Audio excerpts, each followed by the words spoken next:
नमस्कार, knocking-news.com में आपका स्वागत है। मैं हूं गिरिजेश वशिष्ठ। बिहार चुनाव के नतीजे आने के बाद एक तरफ हर्षोल्लास की लहर है। मैं आपको पहले ही बता चुका था कि बिहार के चुनावों में एक फैक्टर बहुत मायने रखता है। वो फैक्टर है वहाँ के जो जमींदार हैं, वहाँ के जो रौबदार लोग हैं, उनका अपने अपने समाज पे नियंत्रण। अगर तेजस्वी यादव और दूसरे लोग उनको ताकत अगर ये बता पाते कि हम तुम्हारी रक्षा कर पाएंगे तो शायद वो साहस जुटा पाते। महात्मा गांधी को याद करिए, अंग्रेज़ों के खिलाफ बोलने की किसी की हिम्मत नहीं होती थी। ये यहाँ के देसी अंग्रेज हैं। और याद कीजिए कि किस तरह गांधी जी ने सविनय अवज्ञा से लेके असहयोग करते हुए भारत छोड़ो तक ले गए थे देश को। तो जो गुलाम कौमें होती हैं उनको धीरे धीरे साहस दिलाना भी मुश्किल काम होता है। और भारतीय जनता पार्टी ने इस बात को अच्छी तरह से पकड़ा और वहाँ के उस दबंग तबके को पार्टी के साथ जोड़ लिया। सबसे ज़्यादा उसी कम्युनिटी को वोट दिए, उन्हीं लोगों को वोट दिए और वो चुनाव में कन्वर्ट हो गया। लेकिन अभी हम बिहार चुनाव पे बात नहीं कर रहे हैं। अभी हम बात कर रहे हैं कि एब्सोल्यूट पावर कैसे एब्सोल्यूटली किसी भी शासक को करप्ट बना देती है, चोर बना देती है। जहां जहां सत्ता के पास असीम शक्तियां आईं, वहां वहां सत्ता ने अपने ही देश को लूटा। जब आप बिहार की काउंटिंग के बीच गुजर रहे थे, जब आप लाल किले के विस्फोट की खबरें देख रहे थे, उस दौरान दुनिया के सबसे प्रतिष्ठित वित्तीय अखबारों में से एक फाइनेंशियल टाइम्स ने एक बड़ा खुलासा किया, एक बड़ा भंडाफोड़ किया। और इस भंडाफोड़ में ये पता चला कि जो मोदी जी की मेहमान हैं उन्होंने और उनके लोगों ने 16 अरब डॉलर का घोटाला किया है, जो दुनिया के इतिहास में किसी भी शासक के द्वारा किए गए घोटाले का सबसे बड़ा आंकड़ा है। 16 अरब डॉलर। कौन मोदी की मेहमान? शेख हसीना, वही बांग्लादेश वाली। कैसे किया ये घोटाला? ये अपने आप में बड़ा मामला है। ये किसी वहाँ बैठी हुई सरकार ने आरोप नहीं लगाया है, बल्कि ये फाइनेंशियल टाइम्स का खुलासा है। फाइनेंशियल टाइम्स कहता है कि ये पैसे 16 अरब डॉलर बांग्लादेश से बाहर भेजे गए। जो पैसा बांग्लादेश में था वो तो था ही। मैडम ने भागने से पहले, जो चीफ गेस्ट हैं भारत की, उन्होंने भागने से पहले 16 अरब डॉलर बांग्लादेश से बाहर भेजे थे, उन्होंने और उनके लोगों ने। और ये पैसा, कुछ लोगों का कहना है कि ये 234 अरब डॉलर भी हो सकता है, जो 16 अरब डॉलर समझा जा रहा है। मैं अपनी तरफ से कुछ नहीं बता रहा हूँ, ये फाइनेंशियल टाइम्स के आंकड़े हैं। और वहाँ पर बैंक, इंफ्रास्ट्रक्चर जो प्रोजेक्ट और सब को निचोड़ा गया था। अब आते हैं कि कैसे हुआ था घोटाला। आपके दिमाग में भारत में इस तरह की बहुत सारी चीज़ें होती हैं, इस तरह की तस्वीर आएगी, आपको बार बार भारत इसमें दिमाग में आएगा। वहाँ पर एक है DGFI और वो काम करती है डिफेंस के इंटेलिजेंस का, यानी वहाँ के डिफेंस की खुफिया एजेंसी। उसी के दम पे जो बैंकों के डायरेक्टर होते थे, ICICI बैंक का चेयरमैन हो, किसी बैंक का चेयरमैन हो, उनको जांच के नाम पे, बंदूकों की नोक पे कि गोली मार देंगे वगैरह वगैरह करके वहाँ पर हटा दिया गया। और उन जगहों पर शेख हसीना की पसंद के डायरेक्टर लगा दिए गए, यानी बैंक कंट्रोल हो गया। देखिए, अभी एक टाटा की कहानी चल रही है, आप जानते हैं। और जो लोग टाटा ग्रुप के अंदरूनी बात जानते हैं कि कौन कौन लोग कहाँ कहाँ से प्लांटेड हैं और वो लोग किस तरह से धीरे धीरे करके टाटा ग्रुप पे कंट्रोल कर रहे हैं। और ऐसी कहानियां अलग अलग जगहों से समय समय पर आती रहती हैं। जो वित्त और फाइनेंस से मामले कवर करते हैं, वो उनके कानों में ये कहानियां रोज़ पड़ती हैं। साहस किसी का नहीं है कि उनको खोल दे। तो अपनी पसंद का बोर्ड बना दो बैंक का। और इसके बाद क्या हुआ? अरबों डॉलर के बैंकों ने लोन जारी कर दिए। ये ऐसे लोन थे जो कभी चुकाए ही नहीं जाने थे। कुछ शेल कंपनियां बनाई गई, लोन दे दिया। कुछ ब्रीफ केस कंपनियां, मतलब इनका दफ्तर कुछ नहीं था, बनाई गई, उनको लोन दे दिया। बैंकों का सारा पैसा इनको दे दिया गया। जैसे अभी पिछले दिनों पता चला था कि एक उद्योगपति डूब रहा था, उसको बचाने के लिए LIC का बहुत सारा पैसा झोंक दिया गया था। अब क्या हुआ, ये पैसा जो था वो बाहर गया। लक्ष्मी बैंक, इस्लामी बैंक है वहां पर, उसका मामला सबसे हाई प्रोफाइल है और उसके MD ने फाइनेंशियल टाइम्स को बताया है कि उसको वहां पर DGFI, जो उनका डिफेंस इंटेलिजेंस का हेडक्वार्टर है, उसके दफ्तर में बुला के और बंदूक की नोक पे इस्तीफा लिखवाया गया उससे। यानी इस मैडम के आसपास के फौज से लेके सारे लोग, क्योंकि ये सुपर पावर में थी और सब जगह इसने अपने लोग राजीव कुमार टाइप के या कहें ज्ञानेश कुमार टाइप के प्लांट किए हुए थे। जैसे ED जाती है हमारे यहाँ, अरविंद केजरीवाल के केस में पता चल गया ना सुप्रीम कोर्ट में क्या हुआ है, हाई कोर्ट में अरविंद केजरीवाल को गिरफ्तार कर लिया और गिरफ्तार करने की जो परमिशन लेनी होती है वो ली नहीं। अब हाई कोर्ट में पता चल रहा है कि परमिशन बाद में ली गई, जबकि बगैर परमिशन लिए गिरफ्तार नहीं कर सकते थे मुख्यमंत्री को। अब वो मामला आ रहा है, तो एजेंसियां कैसे खुला खेल रही हैं सोचिए। तो वही तो मैं कल ये सवाल उठा रहा था कि राहुल गांधी और तेजस्वी ने अचानक एकदम पेस में चल रहा था उनका पूरा का पूरा कैंपेन बिहार में, हथियार क्यों डाल दिए, ढीले क्यों पड़ गए। वो एक अलग कहानी है, ये सवाल है जो मेरे मन में आया। लेकिन इस तरह से इन्होंने बहुत सारा पैसा वहां पर ले लिया, यानी बैंकों को खाली किया गया।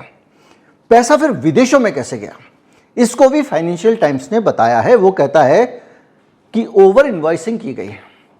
एक चीज 10 करोड़ टका की है, उसको 50 करोड़ टका में उसका बिल बना दिया गया। इसी तरह से अंडर इनवॉइसिंग की गई। 20 करोड़ की कमाई थी, आज 100 करोड़ दिखाई गई। अब ये क्या होता है अंडर इनवॉइसिंग, ओवर इनवॉइसिंग? मतलब किसी चीज की 10 रुपए की चीज है, आपने विदेश से मंगाई, कहा कि भाई 1000 रुपए की आ रही है, तो आपने क्या किया, 1000 रुपए उसको दे दिए और उस 10 रुपए का माल उसने हमको 1000 में बेच दिया। मैं कई बार ये बता चुका हूं तरीका। और 10 रुपए उसने अपने पास रख लिए और बाकी के जो पैसे थे वो वहां पर मैंने एक बैंक अकाउंट बताया था उसको दे दिए उसने, या उसको फॉरवर्ड कर दिए, या उसको ट्रांसफर कर दिए, या उससे उसने भी 10 रुपए की कोई चीज इतने 1000 की खरीद ली। अंडर इनवॉइसिंग में क्या हुआ कि जो 100 करोड़ की कमाई हो रही है उसको वहां पर 20 करोड़ का दिखा दिया गया। इस तरह से घोटाले हुए। इसके अलावा हुंडी हवाला से भी विदेशों में पैसा भेजा गया, या विदेशों में आप हवाला से पैसा भेजोगे तो इसका कोई बैंक ट्रेल नहीं है, कोई रिकॉर्ड नहीं है, कहीं से आप जान नहीं सकते हो। और इस तरह से भर भर के सारे बैंक खाली करके, बांग्लादेश को लूट के, सारी कंपनियों पर कब्जा करके पैसा बाहर भेजा गया। और ये वो औरत थी जो 80% वोटों से जीतती थी, 80%। बांग्लादेश में उसकी जबरदस्त कामयाबी थी और उसको इतना लोकप्रिय नेता माना जाता था कि वाह, सबसे ज्यादा पॉपुलर। मतलब दुनिया में इतनी जबरदस्त सफलता वाले, जैसे मोदी जी का स्ट्राइक रेट अभी बिहार में 90% रहा है, लेकिन फिर मोदी जी भी उसमें नहीं आते हैं। किम जोंग की होती है ऐसी चीज, 95% वोट मिल गए। उधर उसकी होती है पुतिन की, इस तरह की जीत होती थी उसकी। और हालत ये कि इस पूरी चुनावी धांधली के बारे में वहां का विपक्ष चिल्ला चिल्ला के थक गया, वहां की जनता को कुछ समझ में आ नहीं रहा था। और नतीजा ये हुआ कि एक बार पूरे विपक्ष ने चुनाव का ही बहिष्कार कर दिया। और चुनाव का बहिष्कार करने के बाद भी इस मैडम को शर्म नहीं आई और ये गद्दी पे बनी रही। कैसे हटी ये आप जानते, फिर भी मैं आपको रिमाइंड करा दूंगा। अब हालत ये है कि जो अंतरिम PM बनाया गया, एडवाइजर ऑफ द गवर्नमेंट बनाया गया है मोहम्मद यूनुस, अब वो कह रहे हैं कि हम नया गवर्नर ला रहे हैं सेंट्रल बैंक के, RBI के। कई बैंकों का कंट्रोल उन्होंने हाथ में ले लिया है। 290 अरब टका दोबारा बैंकिंग सिस्टम में डाले गए हैं, यानी करीब 2.38 अरब डॉलर, ताकि बैंकिंग सिस्टम कुछ चलने लग जाए। अंतर्राष्ट्रीय मदद से काला धन वापस लाने की कोशिश शुरू हो गई है वहां पे। हालत यह है कि वहां पर जो पैसा है वो कहां कहां गया है सोचिए। UK में गया है, USA में, UAE में गया है, कनाडा में गया है, कई देशों में गया है। और कई सरकारें पुराने सिस्टम के अंदर अभी भी निकालना मुश्किल हो रहा है, क्योंकि हर जगह उन्होंने आदमी घुसाए हुए थे। अब अचानक मान लीजिए कांग्रेस की सरकार आ जाए तो कितनी जगहों से वो आरएसएस बीजेपी के लोगों को हटा पाएगी, वहां पर अभी भी हैं। अब हालत यह है कि वही नौकरशाही है बांग्लादेश में, वही बिजनेस ग्रुप्स बैठे हुए हैं ताकतवर, वही जिन्होंने अरबों लूटे, वो वकील भी हैं और सरकार के सलाहकार भी हैं। और ये सबसे बड़ी समस्या हो गई है। ये मैं नहीं कह रहा हूं, ये वही कह रहे हैं। कौन? जो फाइनेंशियल टाइम्स ने प्रकाशित किया है। अखबार के मुताबिक जब ये सब सच से ज़्यादा गुजर गया तब भी भ्रष्टाचार पे सरकार नहीं गिरी, पूरे देश के सिस्टम पे कब्जा करने पे सरकार नहीं गिरी, सरकार गिरी बेरोजगारी पे। हुआ क्या? हुआ ये कि वहाँ पर इतने बड़े पैमाने पे जब भ्रष्टाचार हो रहा था तो 2024 में नौकरी कोटे में कुछ इन्होंने खेल किया, जिसके कारण ज़्यादा से ज़्यादा नौकरियां उनको मिले जो रूलिंग पार्टी के लोगों की रिश्तेदार थे। बताने की जरूरत है अखबारों में भी कैसे लोगों को नौकरियां मिल रही हैं। अंजना ओम कश्यप ने अगर धर्मेंद्र को श्रद्धांजलि दी तो वो अंजना ओम कश्यप वहां लाल किले पे माइक लेकर रिपोर्टिंग कर रही थी, इसको सपना नहीं आ रहा था। पीछे सिस्टम में अंजना, मैं आज तक की स्पेसिफिक बात नहीं कर रहा हूं, सब जगहों पर वही आरएसएस के कोटे के लोग घुस गए हैं, जिनको काम पूरा आता है वो भी, जिनको नहीं आता है वो भी। और जब कम प्रोफेशनल लोग बैठे होते हैं तो वो गलतियां करते हैं, और वो गलती अंजना को कान में बताई गई, अंजना ने खबर ब्रेक कर दी। आज उसकी श्रद्धांजलि विद्यांजलि सब चल रही है। बहरहाल मैं ये नहीं कह रहा हूँ कि उनको माफ़ कर दिया जाए, उनको इस मसले पे उनकी गलती नहीं है, लेकिन बाकी तो 100 गलतियाँ वो रोज़ करते हैं ये लोग डिबेट वगैरह में, वो आपको पता है क्यों करते क्या करते हैं, उस पर जाना नहीं चाहता। बहरहाल सड़क पे आ गए छात्र, शांत प्रदर्शन था, अकड़ में सत्ता के मद में चूर, जैसे यहाँ किसान आंदोलन होता रहा, सरकार ने सुना ही नहीं। पुलिस ने बैरिकेड लगा दिए और हमला कर दिया चुनाव आंदोलन पे। 14 जुलाई की बात थी। उसकी जगह पुलिस के साथ साथ रूलिंग पार्टी ने अपने लठैत भी भेज दिए। याद कीजिए किसान आंदोलन में क्या हुआ था। नंदकिशोर गुर्जर यहां पर आ गया था अपने गुर्गों के साथ में, यूपी बॉर्डर पे पुलिस साथ में थी। ये उस दिन की बात है जिस दिन राकेश टिकैत रोया था उखाड़ने के लिए किसान आंदोलन को। एग्जैक्टली वही हुआ। हथियारबंद गुंडे शामिल हुए, हेलीकॉप्टर से गोलियां तक चलाने की बात आई। नतीजा क्या हुआ? 1400 लोगों के मारे जाने की खबर है उस क्रांति में जो बांग्लादेश में हुई। हजारों लोग लापता हुए और उसके बाद पुलिस ने कह दिया हसीना को कि बहुत हो गया, 5 अगस्त को हम आपकी बात नहीं मानेंगे। 14 जुलाई से 5 अगस्त 20 दिन में, और ये कहा कि हम प्रदर्शनकारियों पे गोली नहीं चलाएंगे। जब ये नौबत आ गई तो सरकार के पास कोई विकल्प नहीं था और हसीना भाग गई। हसीना के करीबी मंत्री और बड़े कारोबारी बांग्लादेश का पैसा लेकर ब्रिटेन में प्रॉपर्टी खरीद रहे थे।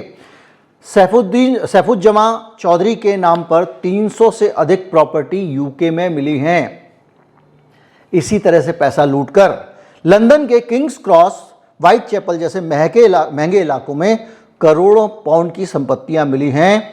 यूके को नेशनल क्राइम एजेंसी ने 300, यूके की जो एजेंसी है वहां पर नेशनल क्राइम एजेंसी एनसीए कहते हैं उसको, उसने 350 प्रॉपर्टियां फ्रीज की हैं। 350 प्रॉपर्टियां।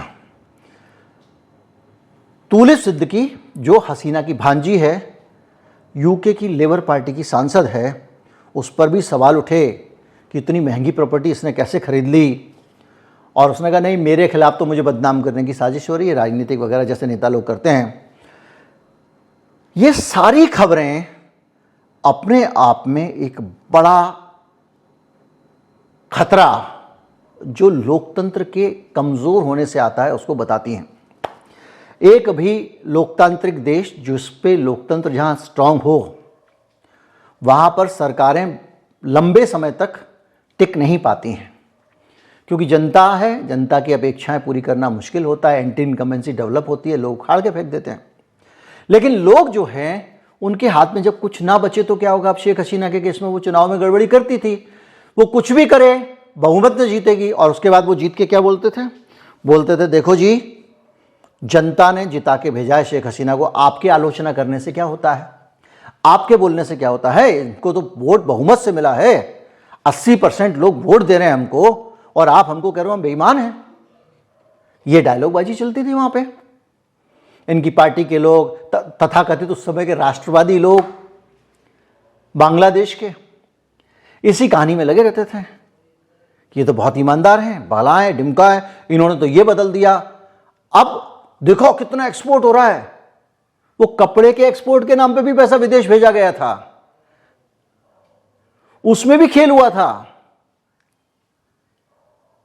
10 रुपए का कपड़ा भेजो तो अंडर इनवॉइसिंग, ओवर इनवॉइसिंग, सारे खेल। तो कुल मिला के ये फाइनेंशियल टाइम्स की खबर एक संदेश देती है कि लोकतंत्र में सरकार का कमजोर होना बहुत जरूरी है, जनता की लगाम होनी जरूरी है। इसलिए जरूरी नहीं कि इस पार्टी को भी मौका मिल जाए, उस पार्टी को भी मौका मिल जाए। पार्टियां तो जब आएंगी तो सत्ता का जो चरित्र होता है उसी चरित्र के अनुकूल काम करेंगी। हर सत्ता ने ज्यादा ग्रिप बनाने की कोशिश की है। जनता और जनता के बीच के जो लोग हैं, सिविल लिबर्टीज के जो लोग हैं, आम लोग हैं, सामाजिक कार्यकर्ता हैं, उनका काम है सरकार के प्रति जागरूक करते रहें। लेकिन अगर एक हद से ज़्यादा सिस्टम पे कब्जा हो गया तो सारी जागरूकता एक तरफ रखी रह जाती है। अब अगर कोई कहे कि ये साजिश हुई, अमेरिका की साजिश हुई, इसलिए शेख हसीना हट गई, तो वो झूठ बोल रहा है। एक चोर और बेईमान सरकार जो पावर जरूरत से ज़्यादा आने के कारण बैठ गई थी, उसको जनता ने उखाड़ के फेंका था, जान दी थी अपनी लोगों ने, हजारों लोगों ने जान दी थी। ऐसे चोर और भ्रष्ट ये लोग होते हैं। कल एक और ऐसे ही देश प्रेमी और भ्रष्ट विदेशी नेता की कहानी बताऊंगा। वो भी पकड़े गए हैं, सोने के कमोड थे उनके पास। नमस्कार, जय हिंद।